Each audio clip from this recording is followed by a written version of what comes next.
You've had the experience of trying to drag something on the screen to a place it didn't want to go. When you dropped it in its new location, it went back to where it came from.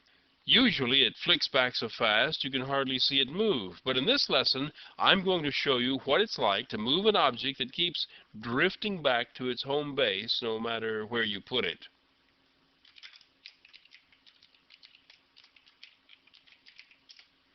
This program adds another interface to the program from the previous lesson and instructs the object being dragged to return to its home location no matter where else it's put. The home location is in the center of the window. As you can see, another interface has been added. This time it's our old friend Runnable.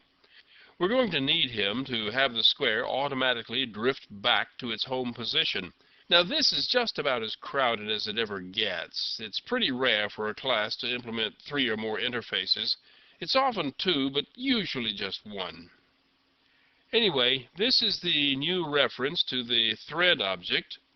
The X and Y home variables have been added to contain the home position of the draggable object. Here's something you may not have seen before. 2 assignment operators on the same line. You can have as many of these as you like in a row.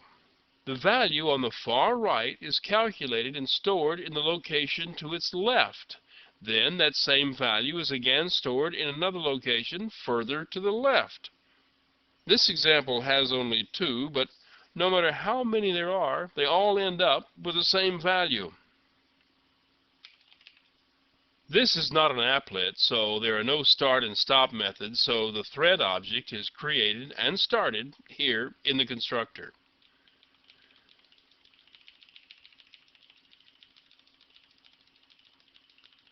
The run method is just like the other run methods we've seen. It goes into a loop with a timer and calls repaint at regular intervals. The calls to repaint means there will be calls to update at regular intervals.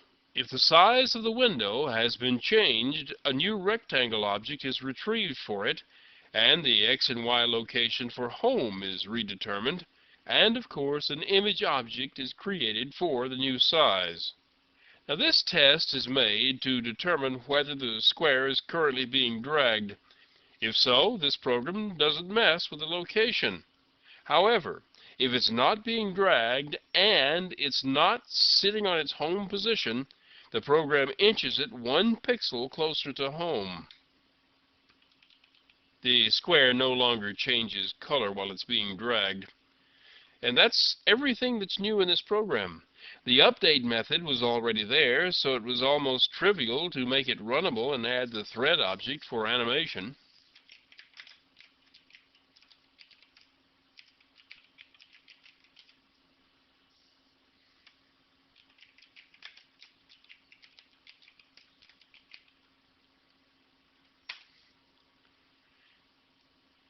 If the square is dragged off center, it works its way slowly back. If it's pulled completely outside of the window, it will make its way back into the window again and head for home. Reshaping the window moves the center, moves the home, and the square heads for it no matter what its previous current location.